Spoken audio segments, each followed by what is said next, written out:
So before we get into the nitty-gritty of arguments about religion, we'll talk just briefly about religious conceptions of the universe.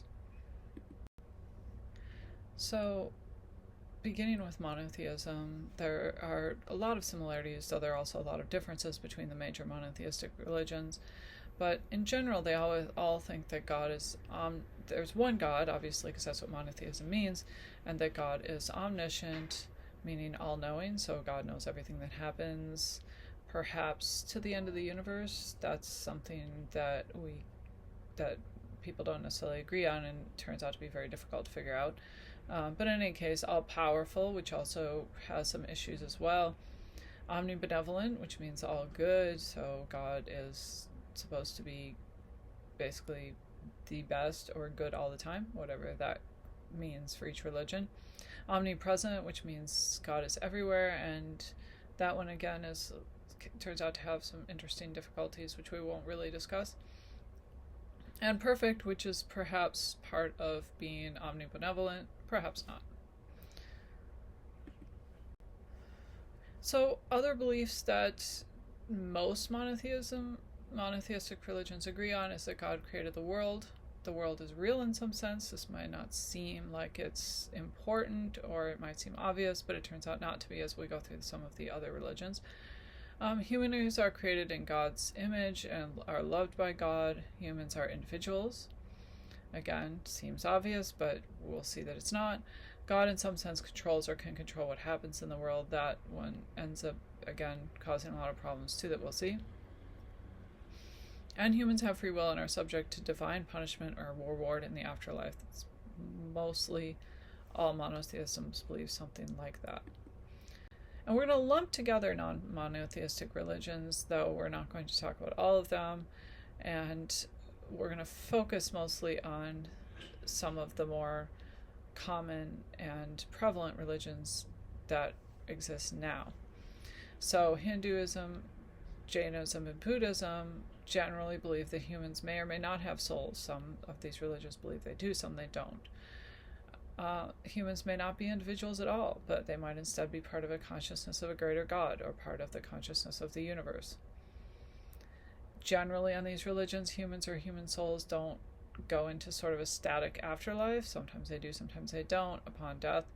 Instead, usually they participate in a cycle of rebirth and death that continues until they achieve enlightenment. And we'll get to what that means more a bit later. So reincarnation, these religions generally have a sort of reincarnation idea instead of an afterlife idea, though they're kind of related. So the goal is to teach people how to escape from the cycle or wheel of birth and death. So the idea of reincarnation isn't necessarily that it's always a good thing. It's usually something that humans are wanting to escape by getting nirvana, or whatever the enlightenment is called in particular religions. So part of the way to do this is to distance ourselves from the suffering and craving associated with things in the world. And for religions that focus on this, usually to do this, we do meditation. We're supposed to care for other sentient beings and try to transcend the self. And those are the paths, generally speaking. Again, it gets more specific and different depending on the religion, but those are the paths to enlightenment and the way to exit the cycle of birth and death. Advaita Vedanta is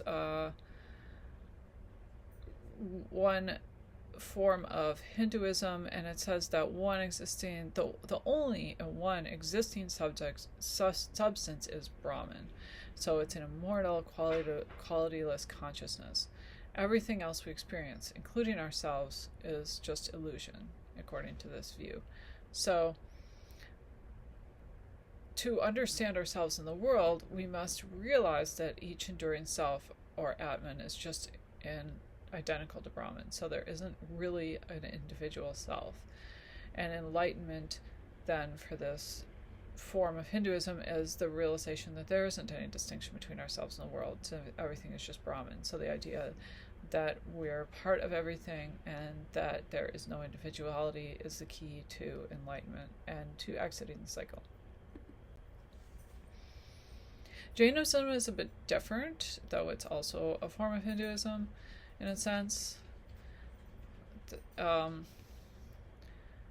It holds that there are 6 eternal substances, and that enlightenment consists in understanding the nature of the universe.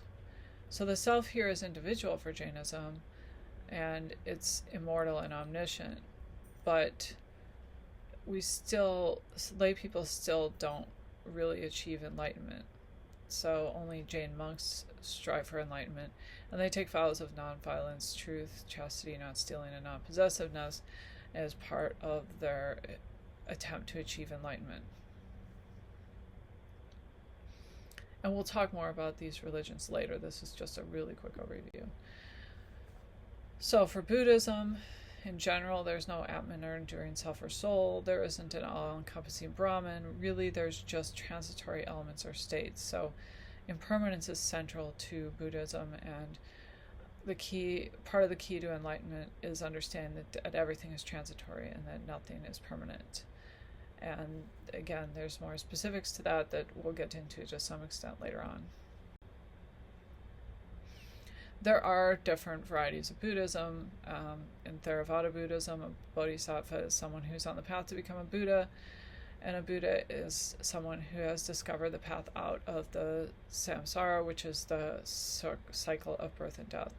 So for Mahayana Buddhism, aratship is the practice of releasing yourself from the cycle, but really the higher goal is Buddhahood, is finding enlightenment, but then also remaining in the wheel of birth and death to help others find enlightenment too.